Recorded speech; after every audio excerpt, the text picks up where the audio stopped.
Hello mga kakasina! So for today's recipe ay magluluto po tayo ng 1 kilo ng bagoong alamang. So una, maglalagay lang muna tayo dito ng cooking oil. And alam niyo ba mga kakusina, nung gumawa ako dati ng bagoong na recipe na ito, tas yung friend ko, inilagay niya daw to sa kanilang chiller. And nagtataka siya kasi hindi nga nagsisebo yung mantika na nandoon sa bagoong. So syempre ang gamit natin dyan ay si Healthy Chef.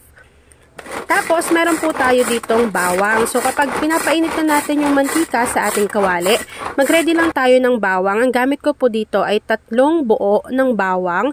Tapos, inilagay ko dyan sa aking manual na food processor. And then, syempre, hinatak-hatak lang natin yan para madurog yung ating bawang. Bago, ganun lang din po yung gagawin ninyo sa sibuyas na 4 na piraso. Pero medium size lang po yung ginamit ko. And kung nag-wonder kayo kung kaya neto yung mga carrots or yung mga patatas ninyo, kaya po. Kasi dati, gumawa ako ng Shanghai. Ginamit ko rin to pang tad-tad nung aking carrots. Yan. So kapag na-ready na natin yung sibuyas at bawang, ready na po tayo sa pagigisa ng ating recipe for today. So una mga kakusina, pag mainit na po yung mantika sa ating kawali, yung enough oil lang po na magigisa lahat ng ating mga ingredients, ilagay na natin dito yung ating sibuyas. Tapos po, lulutuin lang natin yan or igigisa lang po natin ito ng maigi hanggang sa mag-translucent na po yung ating sibuyas. So kapag medyo umaamoy-amoy na yung ating sibuyas, ilagay na rin po natin dito yung niready natin kanina na bawang. Tapos, kung gusto ninyong dagdagan yung bawang, wala pong problema.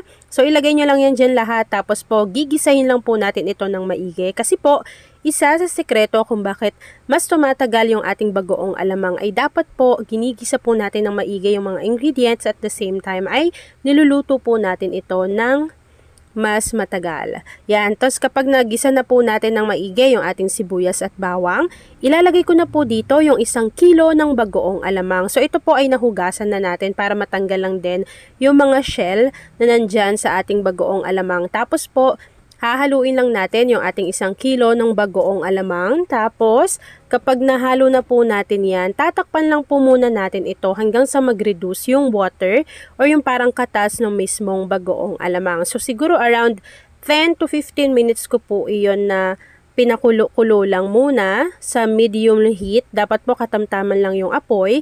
Tapos, kapag medyo ganito na po yung kanyang itsura, yung medyo wala na siyang liquid or yung mismong katas ng bagoong alamang, ay maglalagay po tayo dito ng 2 cups ng sukang puti. So, 2 cups lang po yun, tapos wag nyong hahaluin yung inyong bagoong. Takpan lang po natin ito at pakukuluan natin yan over high heat.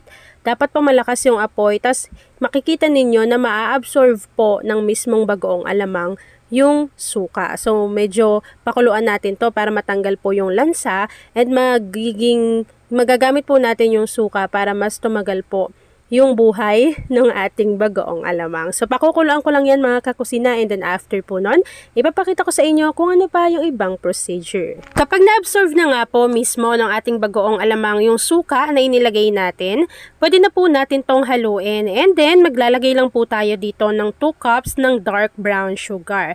Kapag nailagay na natin yung 2 cups ng ating dark brown sugar, hahaluin lang po natin ito para mag-combine mismo yung ating sugar pati yung ating bagoong alamang. So, dapat matunaw yung ating asukal dito sa ating kawali. Kapag nailagay na po natin yung ating asukal, pakukuluan lang po natin ito ulit.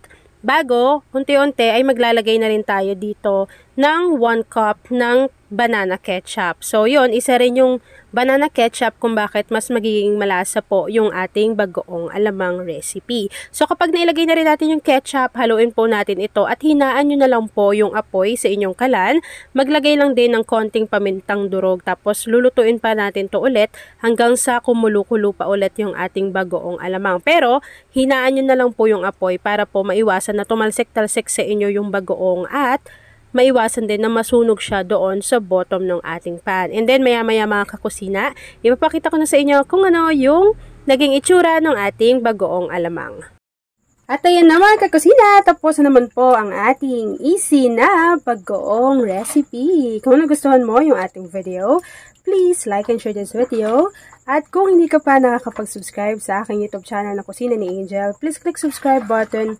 Click mo na yung notification bell, click all para lagi kang updated sa bawat ina-upload kong mga videos. Ayan o, mainit-init pa yan. So, palalamigin nyo muna yan bago nyo isalin sa inyong mga garapon. Yun lang mga kakusina. Thanks for watching and enjoy this video.